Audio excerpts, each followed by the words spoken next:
Well, I've been a journalist for about 25 years, and I was educated to lie, to betray, and not to tell the truth to the public.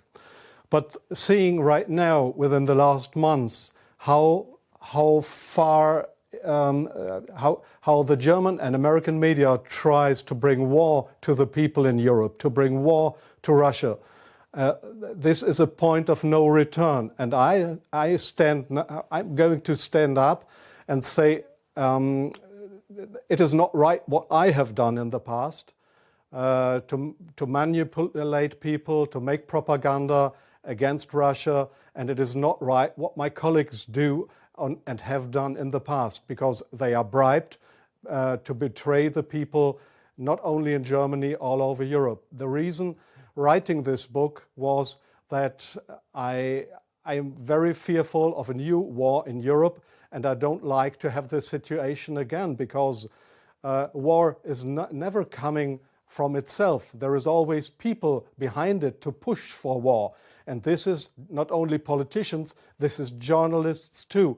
And I just have written in the book how we have betrayed in the past our readers just to push for war, and because I don't want this anymore. I'm fed up with this propaganda. We live in a banana republic and not in a democratic country where we have press freedom, where we have human rights. If you see the German media, especially my colleagues who day by day write against the Russians, who are in transatlantic organizations and who are supported by the United States to do so, well, people like me, I became an honorary citizen of the state of Oklahoma in the United States. Just why? Just because I write pro-American. I wrote pro-American. I was supported by the Central Intelligence Agency, by the CIA. Why? Because I should be pro-American. I'm fed up with it. I don't want to do it anymore. And so I've just written a book not to earn money. No, it will cause a lot of trouble for me, just to give the people in this country, in Germany, in Europe, and all over the world, just to give them a glimpse of a view what goes up behind the closed doors. Yes, there is many examples for that. If we go just back to history, if you go into the year 1988, if you go to your archives, you will find in March 1988 that there was in Iraq, the Kurdish people have been gassed with poisoned gas. That is known all over the world. But in July 1988, they sent me to a town called Zubaydat, that is on the Iraqi-Iranian border. There was war. It was war between the Iranians and the Iraqis, and I was sent there to photograph how the Iranians have been gassed with poisoned gas, with German poisoned gas.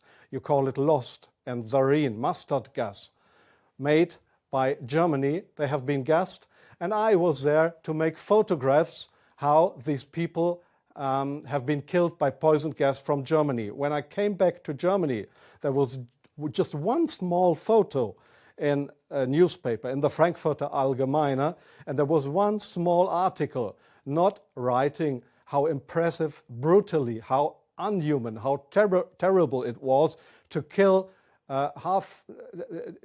decades after the end of the Second World War, people with German poisoned gas.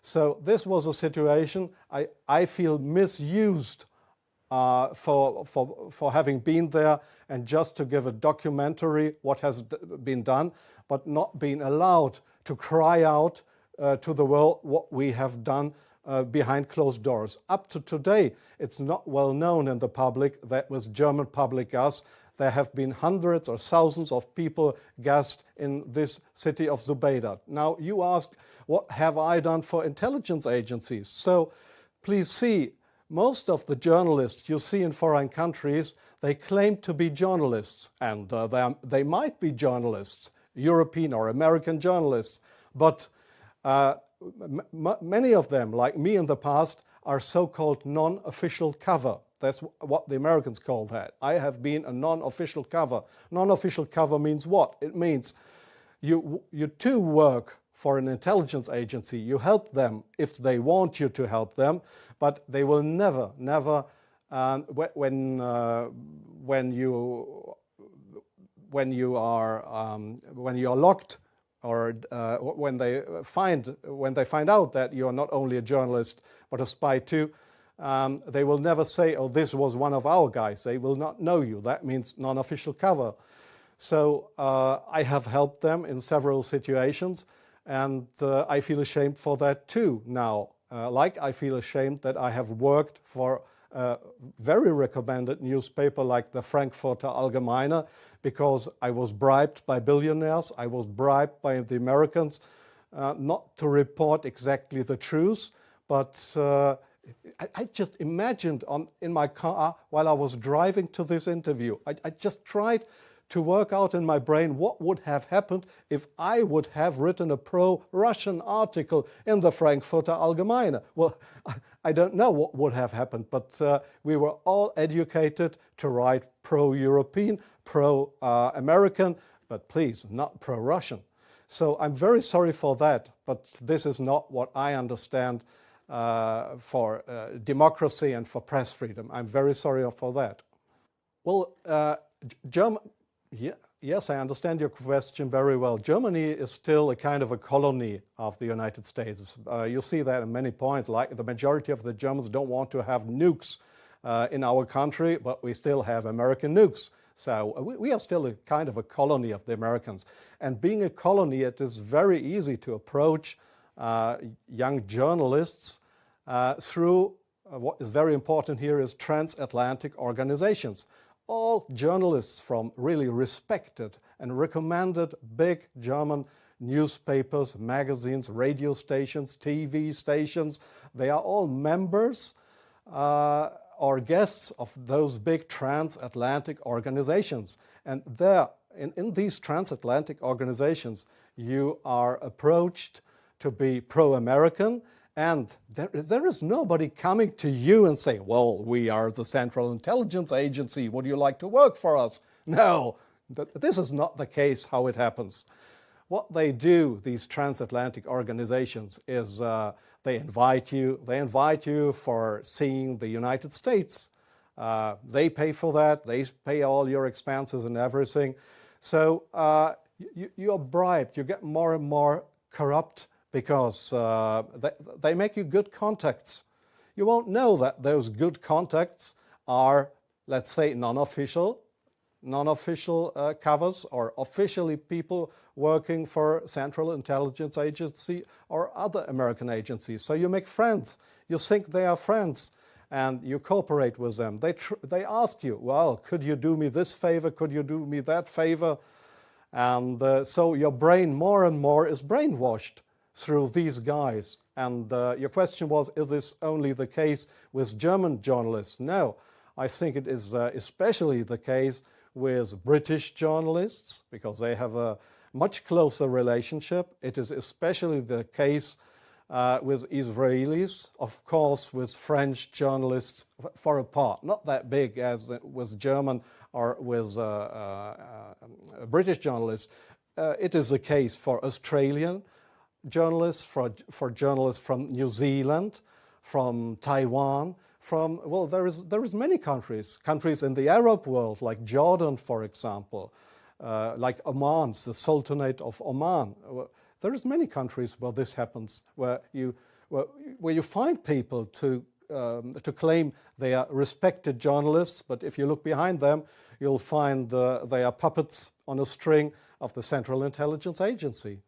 I'm sorry in interrupting you. I'll give you one example. Sometimes the intelligence agencies, they come to your office and want you to write an article. I give you an example not from strange other journalists, from me myself. I've just forgotten the year.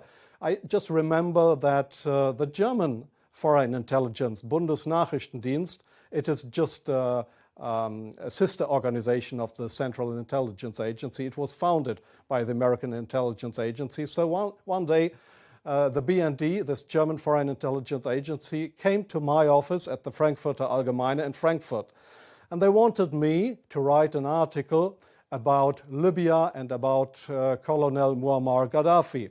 I had absolutely no secret informations regarding Colonel Muammar Gaddafi and Libya. But they gave me all these secret informations, and they just wanted me to sign the article with my name. I did that, but it was an article that was published in the Frankfurter Allgemeine that originally came from the Bundesnachrichtendienst, from the German Foreign Intelligence Agency. So do you really think that this is journalism, intelligence agencies writing articles? Oh yes, that article, I have reprinted it partly in my book. That article was how Libya and Colonel Muammar Gaddafi, how he secretly tried to build a poison gas factory, I think in Rabta was the name, yeah. And I got all those informations. It was a story that was printed worldwide 2 days later. But I had no information on that. It was the intelligence agency that wanted me to write this article. So, but this is not the way journalism should work, that intelligence agencies, that they decide what is printed and what not. If I say no, I give you an example from a very good example if you say no. Well, we have a rescue unit in Germany with helicopters for traffic accidents. It's called, they call themselves the Yellow Angels. There was one guy who didn't want to cooperate. He was a pilot of the helicopter service of the Yellow Angels in Germany. This guy said no to the Foreign Intelligence Service, Bundesnachrichtendienst, when they approached him and wanted him as a non-official cover to work for the German Foreign Intelligence Agency, just to pretend to be somebody from the Yellow Angels. So what happened was that he lost his job. And the court in Germany, the judge decided that they were right, because such a guy could not be trusted. He was kicked off his job because he didn't cooperate with the Foreign Intelligence Service. So I knew what would happen if I would not cooperate with intelligence services. Well, I have had, let me say, 6 times my house was house searched because I was accused by the public prosecutor, the German public prosecutor. I was accused of leaking secrets of states. 6 times house searched. Well, they hoped that I wouldn't do that ever again. But I think it's worse that the truth will come out one day. The truth won't die. And I don't mind what will happen. I've had 3 heart attacks. I have no children. So if they want to bring me to court or to prison, so it's worse for the truth.